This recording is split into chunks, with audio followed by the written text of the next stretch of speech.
আল্লাহ পাক আল্লাহু আকবার বান্দাকে 4টি প্রশ্ন করবেন, প্রত্যেককে 5টি 4টি প্রশ্ন করা হবে। এক হাদিসের মধ্যে বলা হয় আন খামসিন, আর এক হাদিসের মধ্যে আছে আন আরবাইন। 4 প্রশ্নের ভিতরেও 5টি প্রশ্ন আছে।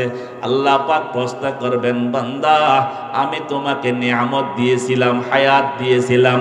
আওয়ালাম নুআম্মিরুকুম, আমি তোমাকে লম্বা লম্বা হায়াত দিয়েছিলাম, সুস্থতার হায়াত দিয়েছিলাম। আনআমতু আলাইকা, আমি তোমাকে অনেক নিয়ামত দিয়েছিলাম। ওয়া আতাইতুকা ওয়া খাওয়ালতুকা, তোমাকে আমি সুযোগ দিয়েছিলাম।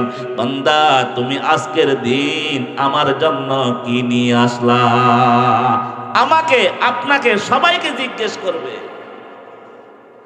বান্দা আজকে আমার জন্য কি নিয়ে আসলা? আমার দেওয়া হায়াত, আমার দেওয়া যৌবন, আমার দেওয়া সম্পদ কোন কাজে ব্যয় করলা? উলামারা তোমাদেরকে সতর্ক করেছিল, নবী পাঠিয়েছিলাম, রাসূল পাঠিয়েছিলাম, কোরআন পাঠিয়েছিলাম, মসজিদ মাদ্রাসার মাধ্যমে, উলামাদের মাধ্যমে তোমাদেরকে বোঝাবার চেষ্টা করতে বুঝাইছিলাম। তারা তানবিহ করেছিল, সতর্ক ওয়াজ নসিহত করেছিল। কতটুকু শুনলা, কতটুকু আমল করলা বলো?